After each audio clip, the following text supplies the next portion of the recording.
The Downtown Rams podcast is brought to you by our proud sponsors, Rams On Demand, Seat Giant, Throwback Joe, and now our new sponsor, Kayvon Webster's new LA food truck, Vibe 305, from South Beach to Sunset.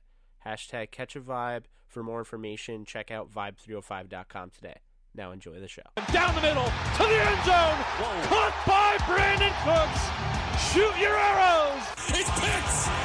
The Cal Roby Coleman throws. End zone caught. Touchdown.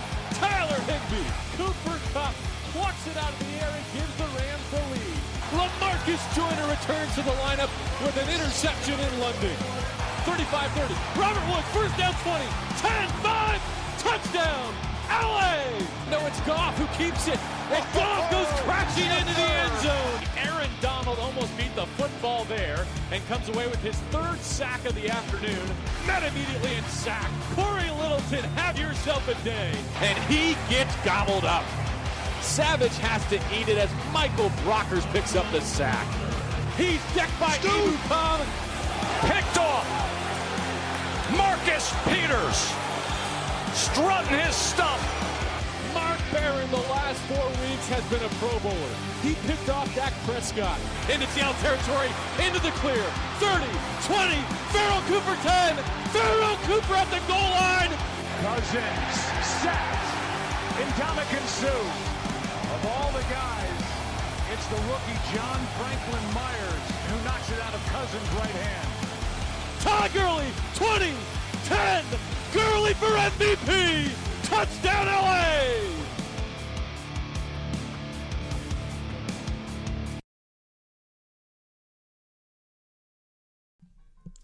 Welcome back, guys, to episode 130 of the Downtown Rams podcast. I'm your host, Jake Ellenbogen, and boy, oh boy, did we have a game in Denver. Something that was considered the Snow Bowl, or people thought it was going to be snowy. Well, it was snowy, but there was a tarp on the field, and the playing field was actually pretty decent. So there was no need for the tarp, really. Not really at all. So it ends up being 23-20. Rams win. Denver moves to 2-4 as the Rams move to 6-0. Last time the Rams were 6-0, of course, we all know what happened. They went to the Super Bowl. And this team, really, it would not be a shock if this team went to the Super Bowl. They look like the best team in football. As a matter of fact, they are statistically now the best team because they are 6-0, and the Chiefs actually lost in New England despite putting up 40 points. They did lose to Tom Brady and the New England Patriots 43-40. So now the Rams are the only team in the NFL that are undefeated. When you look at it, it's not hard to see why. You know, they may start off slow and they may finish slow, but, you know, at the end of the day, they find a way to get it done.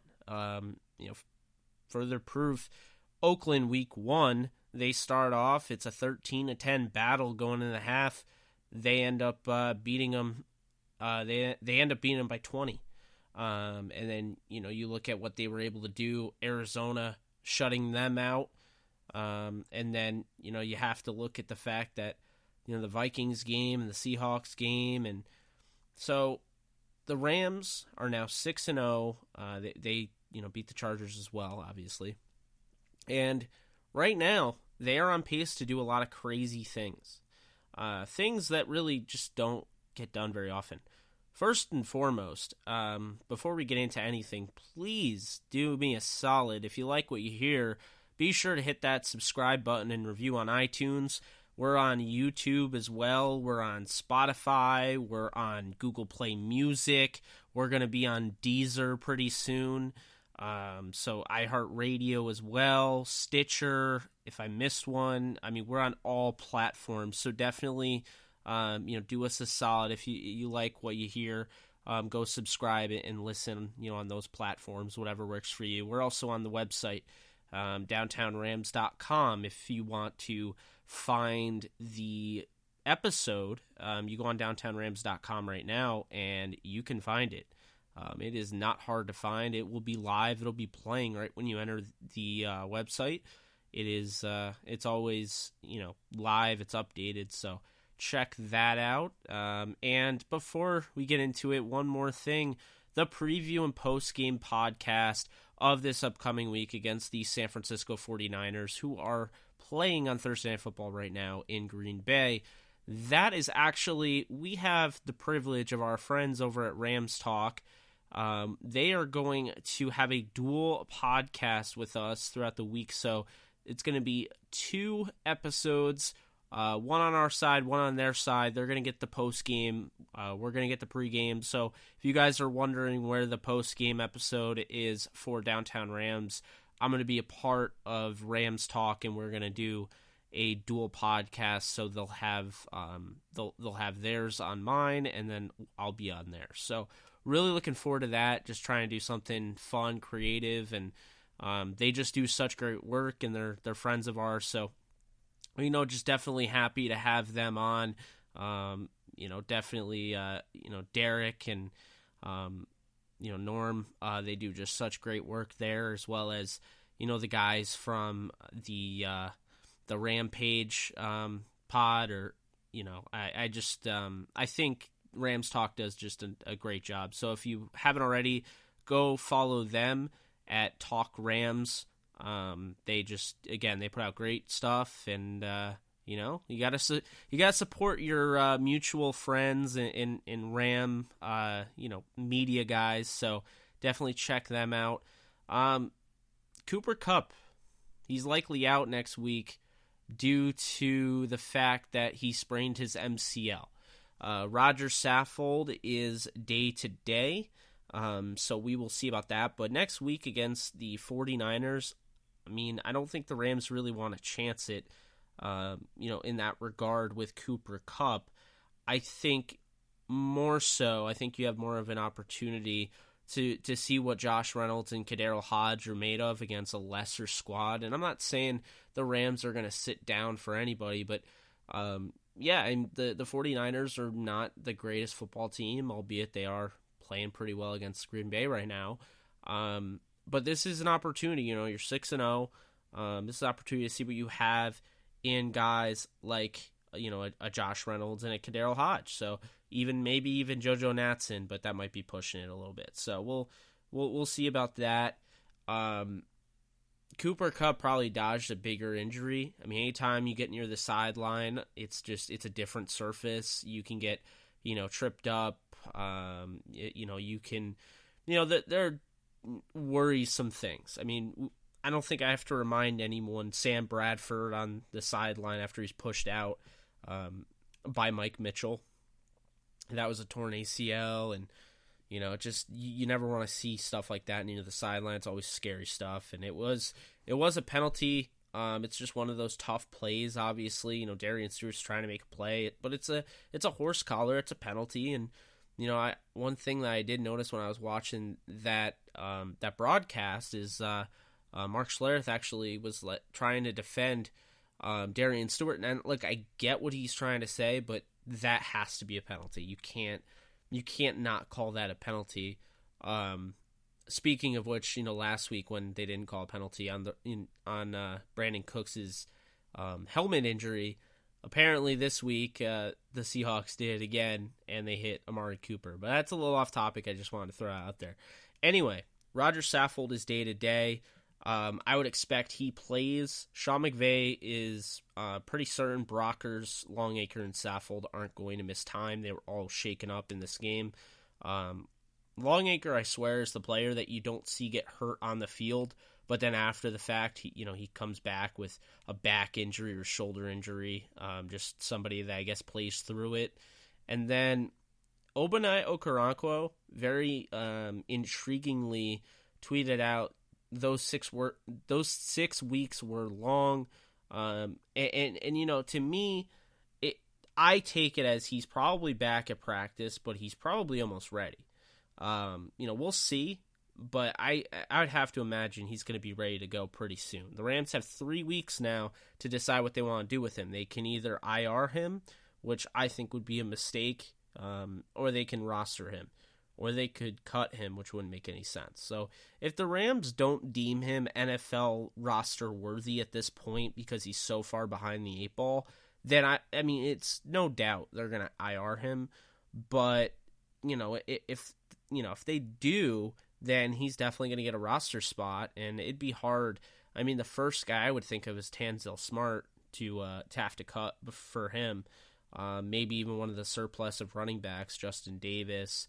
I wouldn't cut Malcolm Brown or John Kelly, but there are guys there. I don't think there'll be an issue. I mean, I think the Rams, surprisingly, I think the Rams should have to, or they should try and keep 2 kickers. I don't know if I want to put Cairo Santos back out there on the market now that he's basically, proven his worth, proven that the injury is gone, and he's played well, he's kicked well. I mean, he's not amazing, but he's accurate.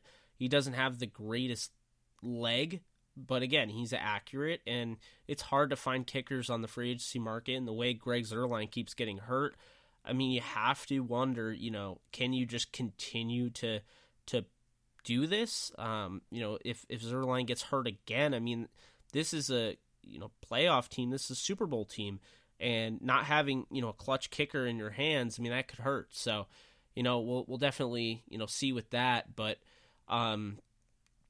I did see that Sean McVay says that Week 7 is a possibility for Greg Zuerlein, but at this point, I would imagine he comes back Week 8 maybe. I think that's probably a better bet, and even so, I just don't see the point of rushing him, the production they're getting out of Cairo Santos. Now, he missed a field goal, but it was a 48-yarder, 47-yarder.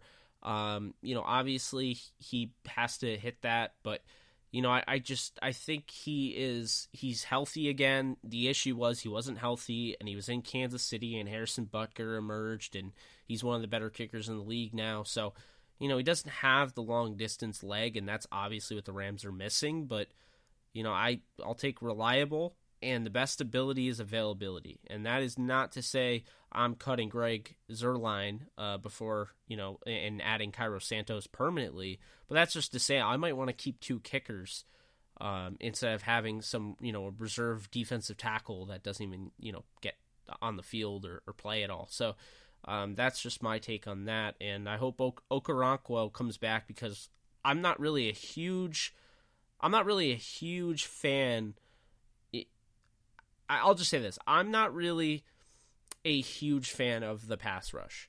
I came into this year really impressed with Samson Ebukam's emergence in preseason, but it was really just preseason, and in my opinion, I don't think we've seen the best out of Ebukam, but I don't know if the Rams can sit there and wait for him to continue to develop. Like, I think they need another guy. And that doesn't mean that they need to get rid of him or anything, but I think they need to go more rotation-based because, personally, I don't think that Ebukam or even Longacre, for that matter, should be, guaranteed starters. I think they should have this on a, pass rusher by committee basis where you're going with Ebukam, you're going with Longacre, you're going with Justin Lawler, you're going with Trayvon Young, and then Okoronkwo eventually. Like, I think they need one more guy, and that guy that got injured yesterday in the Broncos-Rams game, Shane Ray, that's the guy I would probably put my money on ends up in a Rams uniform at some point. You have to wonder, one of these Wade guys. I mean, you saw the video on the Rams social media with obviously Chris Harris Jr. was the eye-opener when he's like, we'll get in touch in the offseason.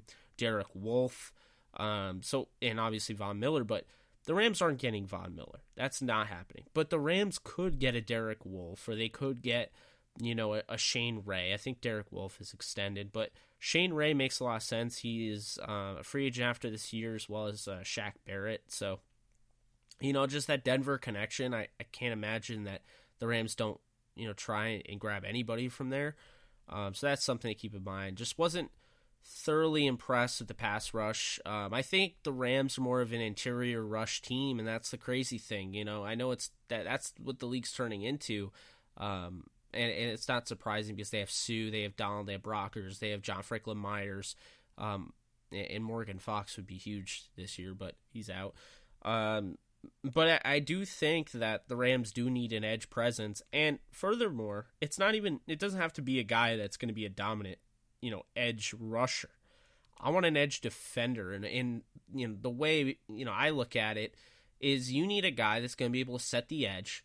He's going to help on in the run game. First thing that I noticed is on that scramble by Case Keenum where he ran for a first down on third down. I think it was Matt Longacre on the left side. He didn't set the edge. He looked a lot like Barwin in the way he didn't set the edge, went inside, tried to do an inside rush move, and no one was there, so Keenum was able to run to pick up that first down. Those are things I notice, and they stick out like a sore thumb, is when, teams can't set the edge properly and you allow things like that. That's really one of the biggest things that the Rams have to worry about. And I don't know if they have to worry because they're 6-0, but, to be the best, you really have to continue to try to build yourself up and find everything that you do wrong and try to fix it. You're not going to fix everything in a season, but the Rams just about, once they get this defense settled down, and I think this defense is going to be really good towards the end of the year when all these guys have gelled. But, I do think the interior presence is not a need. I think the edge presence is, though. Moving on, the overall thoughts, the Rams put the Broncos on ice in their 23-20 lead or win. The Rams obviously go to 6-0. The Broncos fall to 2-4, and well, let's just say this: Vance Joseph. I gotta say this right now. Vance Joseph in this game, he had a chance to possibly beat the Rams in this one. I thought the game was mismanaged on his part, and I would say Sean McVay mismanaged this game as well. When you have Todd Gurley, who is having pretty much I won't say unprecedented because he's been a 250 plus yard guy. He did that against the Titans, and I believe he did it against the Seahawks at the end of last year. But he ran over 200 yards. He tied his career high going back to college. I mean, his career high in college was his exact stat line. With the Georgia Bulldogs with the Rams. I mean, it was. You had the 200 plus yards, you had the 28 carries and the 2 touchdowns. So, Todd Gurley, I mean, I'm not trying to, destroy this guy and have him carrying 40 times, but frankly, even 28 wasn't enough for my liking. And Jared Goff, I just felt as though in this game, the Rams could have put the Broncos away. And in this game, Jared Goff throwing with gloves just was noticeably less accurate, didn't get enough zip on the ball, wasn't able to throw it into tight windows like he normally is. And you could clearly see, I mean, it was because of the double gloves do not work unless you're Teddy Bridgewater. You want to have that one glove. He's a right-handed quarterback, so you want to have that one glove as your left hand, as your grip. Ben Roethlisberger uses it, Tom Brady uses it, but throwing with a glove, it's just like kind of, throwing with a sleeve, like when you have like your long sleeves and you're throwing a football, it feels a little different. You got to get used to it. Now, a lot of these guys, like Aaron Rodgers, for instance, is going to play with long sleeves. Like, it's not going to bother his throwing at all because he's used to it. He plays at Lambeau Field in Green Bay. It's always cold. But with Jared Goff, how often does he wear gloves? The last time I saw him wear gloves was against the Patriots back in 2016. In Foxborough in December. But he didn't even wear gloves in the game against the Giants. And people can laugh all they want and say that that's so, you're cherry picking here. But, the way I look at it is I think Jared Goff struggled because he wore 2 gloves, and I just don't think he's used to throwing with them. I thought he should have taken them off and gone with, maybe one glove for grip, but the other without it. I don't know, maybe I'm just, being overzealous about it, but that's kind of my take on that, because Jared Goff didn't just go from, looking like the best quarterback in the league to looking like an average quarterback overnight. Like, clearly there was something that was affecting him, and I believe that it was the gloves. sure, the cold, you could make that argument, but I'll tell you right now, it was cold in the Giants game, and he threw over 400 yards or 300 yards and 4 touchdowns, and led to the Rams to a 52 point outburst against the Giants. Like, that's kind of why I was like, I don't think, it's because the cold necessarily. I think it's because the gloves. But the Rams offense, they still put over 400 yards up on the board. And this is a game that they didn't play to their best. One thing that I noticed, Robert Woods goes over 80 yards again for the 5th consecutive time this year, which is only behind Adam Thielen in the league.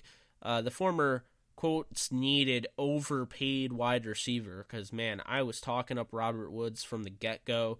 You talk about a second-round pick out of USC that just had all the makings of somebody that could be like an Isaac Bruce, in my opinion, and he goes to the Bills, literally the worst possible situation, and they lead the league in rushing, and they don't even use him, and then they trade up and get Sammy Watkins. So I just felt like Robert Woods wasn't used properly, and was hoping the Rams would grab him.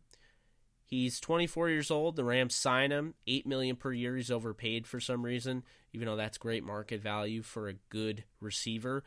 Robert Woods is a great receiver, and I would make the argument right now, Robert Woods is the best receiver on the Rams. I mean, I'll say that right now. Robert Woods is the best receiver on the Rams. Brandon Cooks is great. Cooper Kupp looks great, but Robert Woods is the most reliable. He's been out there. I don't think he's been out there every snap, but he's been out there, the majority of the snaps. And, he's somebody that finds a way to get open. He's always trying to, be Goff's security blanket. You'll see him if the play, isn't going properly. He's going to use his ability to improvise, get open, throw his arm up, tell Goff, hit him in the chest, hit him in the hands, whatever. And he has been Mr. Reliable for the Rams. He comes up with some big plays over the middle of the field.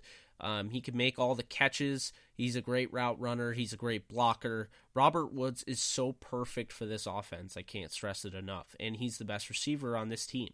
Now, furthermore, Jared Goff is one of only 3 quarterbacks all time to start 6-0. And the others before the age of 25, and the others are Dante Culpepper and Dan Marino. And the reason I even know this stuff is because our friend JB Long does his due diligence, looks up all these different crazy stats, tweets them out for the benefit of Rams fans and apparently this podcast.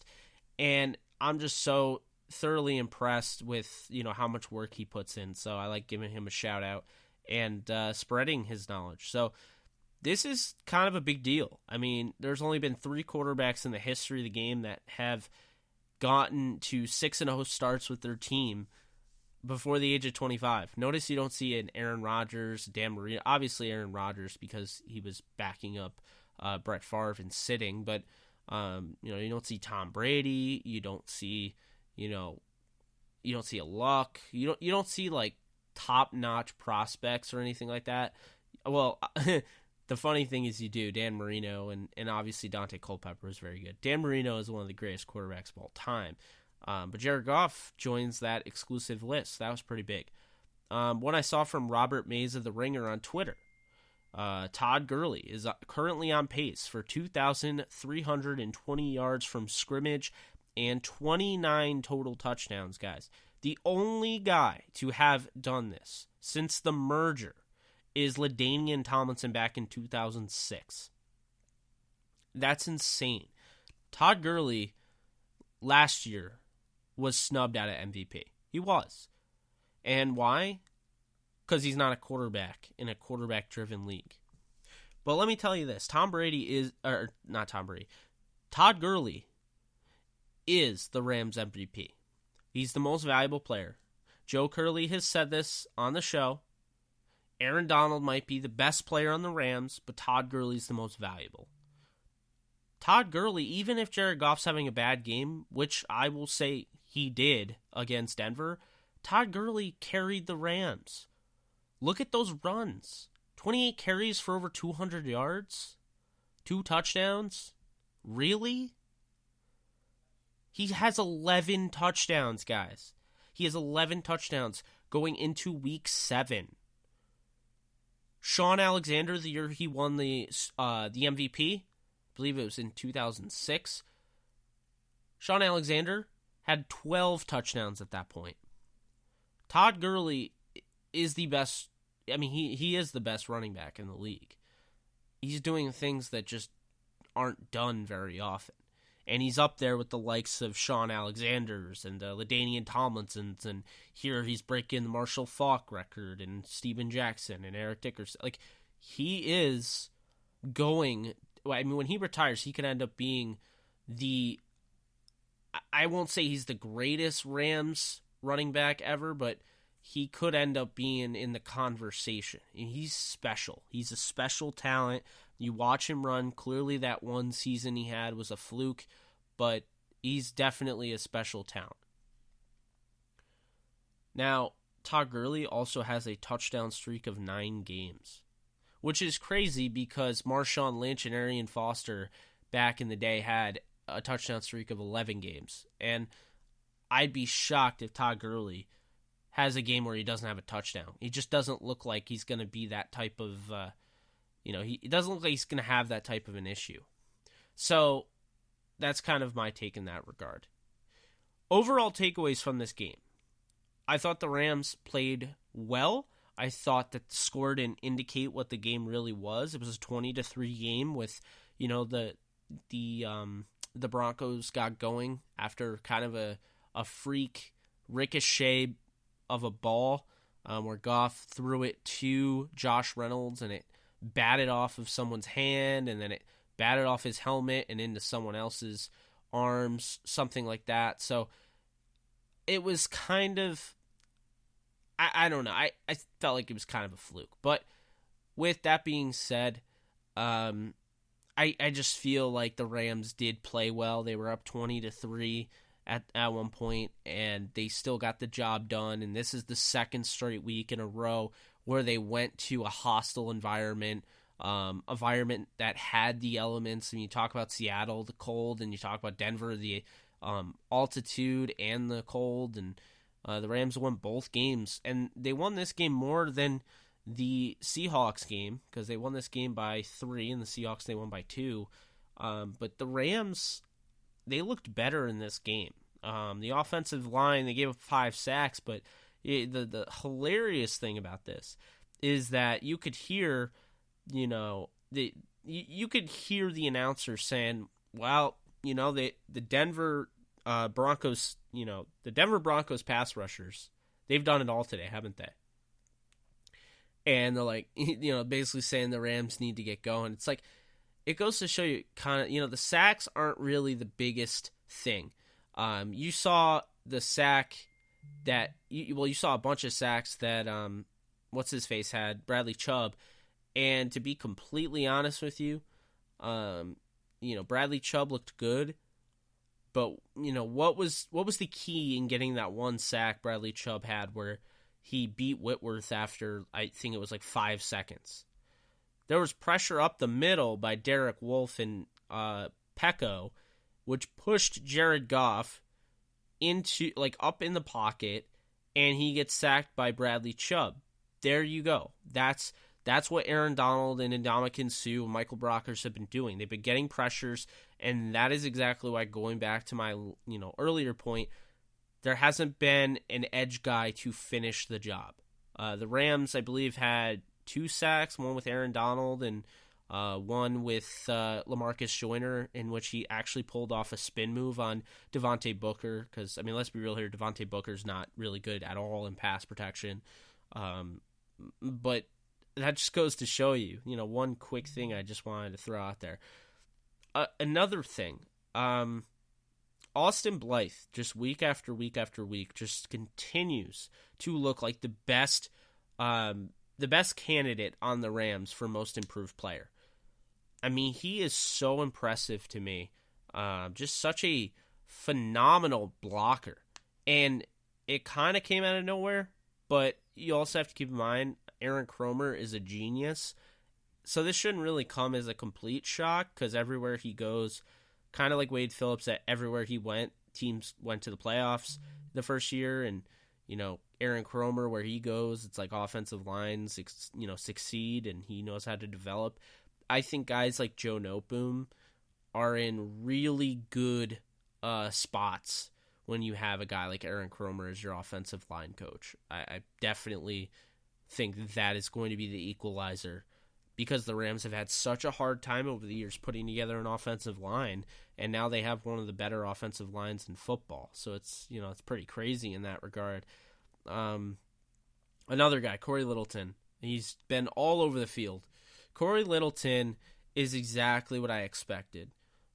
His job in coverage, he gets better every game. And I think people are finally starting to give him, the credit he deserves. It just, I don't know, maybe I'm wrong, but it just seems like he is just on, another level than last season. And Mark Barron still isn't up to speed. I still don't think Mark Barron is fully healthy or maybe fully acclimated, but Mark Barron is just, like, when he gets going, the Rams, and this is why I think the Rams defense later on in the year is going to be very good. They're going to get to lead back. That is going to happen. They're going to have these guys, eventually the edge guys are going to start getting going. I think adding an Okoronkwo and letting maybe a Trayvon Young or a Justin Lawler get going, I think it's only going to add to this defense. And you talk about John Franklin Myers, the impressive fourth rounder that I think has a massive ceiling, and he's already taken all these snaps as this raw, fourth rounder. Can you imagine what he's going to look like, towards the end of the year? That's kind of why, as this team continues to win, they also continue to play games and have experience and gel with each other. Even when Marcus Peters, he hasn't looked that great over the last 3-4 weeks, but eventually I think Peters is going to get it figured out. He's playing without Talib. It's probably, a little bit of a shock now. He's kind of, he doesn't really have much help next to him. I like Troy Hill, but Troy Hill's not Aqib Talib. So there, there's that. My game ball is going to Todd Gurley. I think it's pretty obvious why. Todd Gurley is just on another level of talent. And, anytime that you have a game where your quarterback isn't playing relatively well, it's actually his worst performance of the season, and, it's in the cold weather and your team has to rely on you, and you come up with your best game of your career, arguably, I gotta give you props for that. Todd Gurley is just, people have been talking about the idea, well, Gurley isn't better than Zeke, and Gurley isn't better than this guy because, Sean McVay. Well, that's lazy. And then I'll hear, well, Gurley now has a better offensive line. And I'm like, that's also lazy because, that apparently that didn't matter when Ezekiel Elliott, his first year. But no, I think with Todd Gurley, I will say this. I think Todd Gurley helps the passing game so much. I think it's the opposite. Like, people were trying to say that, in the passing game, you look at what, obviously Todd Gurley helps the passing game, but people try to say the passing game helps Todd Gurley. See, to me, like, I get what you're saying, but and maybe it does to a degree, and this offensive line is definitely a big help. But we saw Todd Gurley single-handedly win the Rams a football game in Tennessee to clinch the NFC West. We saw him go into Seattle, and on the offensive side of the ball, he was the entire offense. He really got everything going. He has 11 touchdowns, so further proof that they really rely on him, and yet still, I don't think they rely on him enough. He's a special player, and I think that he deserves more credit, mainly because, last year he should have won the MVP. It goes to Tom Brady because he did what he did at 40. So are we going to give it again to Tom Brady because he's doing what he's doing at 41, when really I wouldn't put him ahead of Patrick Mahomes or Jared Goff or, any of those guys right now, Drew Brees? Right now, I would say, you have an argument for Mahomes, obviously, but I would say Goff, Mahomes, Breeze, Gurley. I mean, that has to be your top 4 right now. And if that's the case, I think Gurley has a big chance to... I think he has a big chance to win this MVP if he gets to 29 touchdowns like he's on pace for. So, we'll see. But enough about Todd Gurley. On the defensive side of the ball, I'm giving it to LaMarcus Joyner. Look, I said in the X Factors portion of the pregame segment, I said that LaMarcus Joyner was going to have his, the best game of his season so far, and he came out and didn't disappoint. He didn't get a pick, but he did get a sack. He was all over the football. He had a really good game, and it just did not surprise me. I was very happy that he did that because it helped me look good. And I had people tweeting at me, oh, hey, listen to the podcast, or someone clearly listened to the podcast, and that's how it went. So, Joyner, I'd say Gurley, and then, I'll leave it at that. Robert Woods would probably get another one because he was Mr. Reliable when, Brandon Cooks started off well and they didn't really target him. Cooper Kupp got hurt. So again, just Mr. Reliable, Robert Woods, we saw in the playoffs. I'll give him my last game ball for sure. And then what does this game mean going forward? And I think that's a question we all have to ask because for the, I'll even start with the Broncos for anybody that's listening that's a Broncos fan. I think this should really show that Vance Joseph has to have a short leash moving forward. This is a game that the Broncos, despite getting outplayed, had a chance to win, and in my opinion, I thought they blew it. I thought it was mismanaged. But when you look at the talent on that roster, it further enforces that point. Case Keenum, they have, Royce Freeman, the production that they've gotten out of Phillip Lindsay. They have Demaryius Thomas, Emmanuel Sanders, Deshaun Hamilton, Cortland Sutton, Jake Butt's out for the year, but they have Jeff Hireman, who's talented, Garrett Bowles, they have Ron Leary, they have Connor McGovern, they have Matt Paradis. I just think, they have all this talent on the offense, and then the defense, you have Von Miller, you have Shaq Barrett, you have Shane Ray. Obviously, you have Chris Harris Jr., Bradley Roby, Darian Stewart, Justin Simmons, just all this talent all over the place. Todd Davis, the list goes on. Derek Wolfe, and they're 2-4, and they needed this game. I think they needed this game to be that close as it was, because it doesn't look very good for them. Sitting at 2-4. If they lose next week, they're 2-5. They're playing on Thursday night, so that they lose a close game at home, tough game at home that they could have won. I'm not saying that they deserved it, but they could have stole that.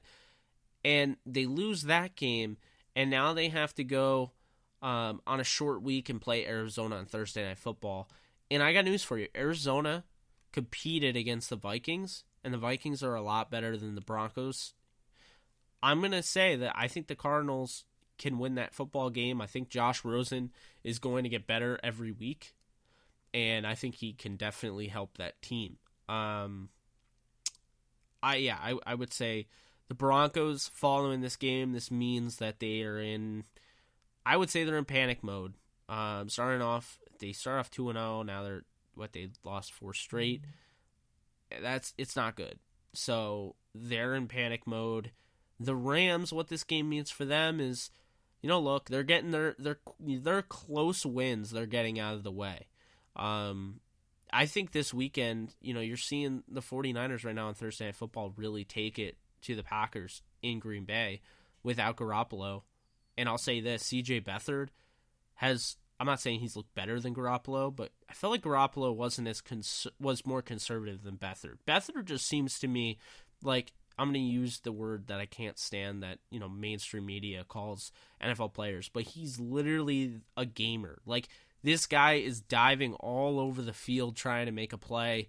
3rd and 10, he's running for a first down. He's throwing deep down the field. He threw a beautiful deep ball to Marquise Goodwin. So I do think next week he's going to have them competing. And the Rams, they can't, look past that game because they do play both these teams back-to-back weeks that are on Thursday Night Football. So we'll see about that. I'll actually be at the Packers game. So again, anyone that wants to meet up at any point when I'm in LA, I leave on the 25th for LA from New York. So if anyone wants to meet up, please don't be a stranger. Let me know. DM Downtown Rams or me personally, Jake Ellenbogen, and I will be happy to try and make plans. Maybe we'll grab some Vibe 305 or something like that. I'm down for whatever. So definitely don't be a stranger. If not, we can definitely meet up at the game. So, just open invitation if you guys want to meet. Anyway, moving on. So we talked about what this game means moving forward for the Broncos. The Rams, it pretty much means that, even in their worst game, they're going to put over 400 yards. Even in their worst game, they're going to, they're going to be able to win the game. The Rams, it's going to get tougher. Obviously, they play, the Eagles, the Bears, the Lions, the Packers. That'll be a tough stretch, and I think playing Seattle again, that could be another close game. But I don't know. This team has not showed any ability where they could lose the game. They've made games close, but the defense seems to always seems to come through. I think the biggest game since I had the Rams going 14-2 and losing to the Saints and the Broncos. The Rams have already exceeded my expectations heading into the year. Start 6-0. I thought they were starting 5-1. The Rams haven't started 7-0, I believe, in their history. And if they have, then it would be 8-0 that they haven't started. So normally week 7 is like the weekend, the week where it's like everything goes downhill for one game and then they're back. We'll see. The 49ers I wouldn't take lightly, but again, we'll see. This could be a fluke game, or rather this could be the Packers looking unprepared and not playing well. But, C.J. Beathard's making plays and such, so you got to give him his props. So we have the NFC playoff picture, and right now the 49ers are leading the Packers heading into the second half, or heading into halftime. It's 21-20. With that being said, the Rams are 6-0. They have the first spot. The Saints are 4-1. They have the second spot. The Redskins are 3-2, followed by the Bears and the Panthers and the Vikings. So they're all tied there. That's your playoff picture right now. If the season ended today, the Rams would have a first round bye. The Saints would have a bye. It would be Redskins, Vikings in Washington for Wild Card Weekend, and Bears and Panthers in Chicago. But the teams that are looking, are on the outside looking in. You can't forget about the 3-3 Eagles, who just had a statement win against the Giants. The Seattle Seahawks, who now are quietly 3-3. The Cowboys, who are 3-3 after they blew out one of the better AFC teams in the league in the Jaguars. The Packers are 2-2-1. They could be 3-2-1 or 2-3-1 in this game. The Buccaneers 2-3, the Lions 2-3, and the Falcons 2-4. So, the Lions had a bye this week. The Buccaneers had a bye last week, and so did the Bears. But I think this is a weird looking NFC playoff picture, because when you look at what I expected Green Bay to come out this season. This is arguably the best defense Rodgers has had on paper, rather. And all those weapons. They're rookies, albeit, but they got Jimmy Graham. Aaron Jones is back from suspended list. Obviously Jamal Williams. And then, you look at their offensive line and the receivers. I expected more out of them. So, maybe that'll take a little bit, and it's not over yet. But we'll see with that. So, I think the NFC playoff picture obviously looks great for the Rams.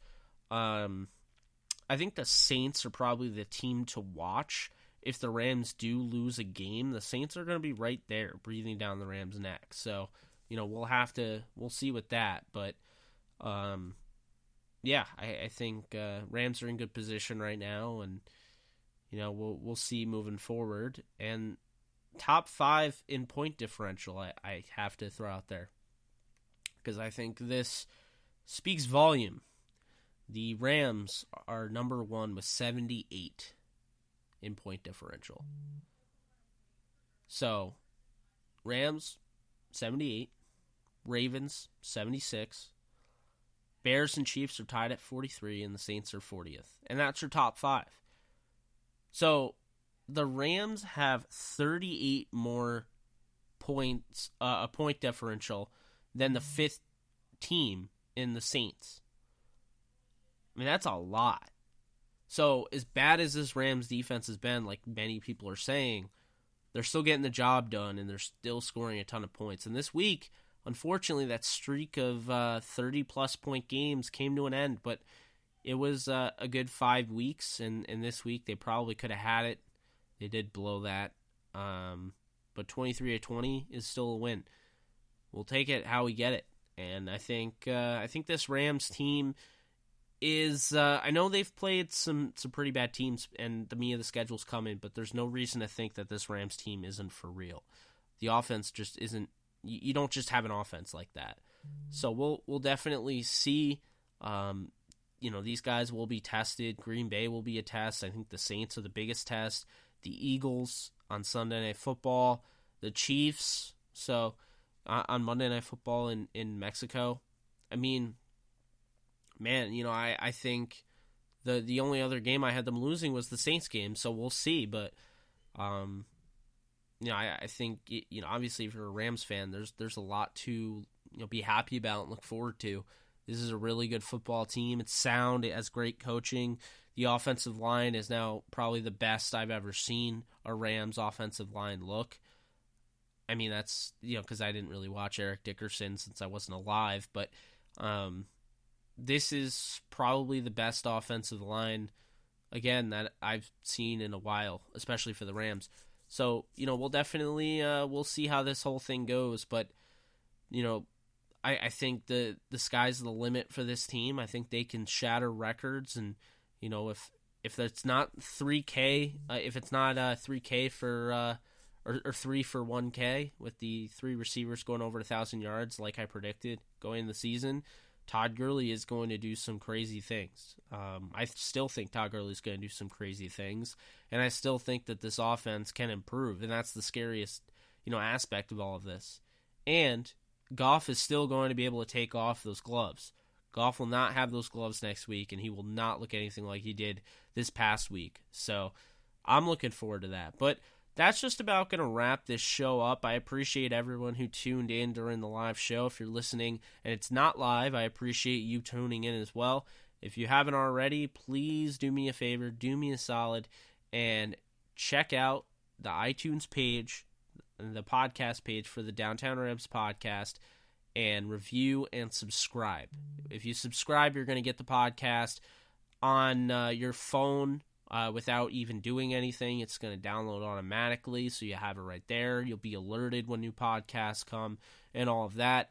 If you decide to not do that, if you decide to review instead, or do both rather, the reviews always help. It helps my show get more recognition, get on that page where you put up, you sort by sports on the iTunes podcast, and it comes up depending on how many, reviews I get and all that. So, and it also helps somebody that's not really sure if they want to dive into my podcast, but they, they look at your review and they're like, okay, I definitely want to take a look at that because so-and-so said this, and there's 138 5-star reviews, so there's no way it can be bad. So, again, I'll really appreciate that. And also, guys, don't forget, Rams Talk and Downtown Rams are basically teaming up this week. We're going to be doing 2 dual shows, a pregame for the Rams 49ers game and a postgame. Pregame will be on Downtown Rams podcast rotation, and the postgame is going to be on the Rams Talk podcast rotation. So be sure to, check that out. And I will also be doing, for those NFL lovers out there, I will be doing Around the NFL episode for the second episode of that series. And I might throw out one of those unheard re-release of my old interviews. So again, thank you so much, guys, for tuning in. As always, you guys are awesome, and I'll talk to you soon. Later, guys.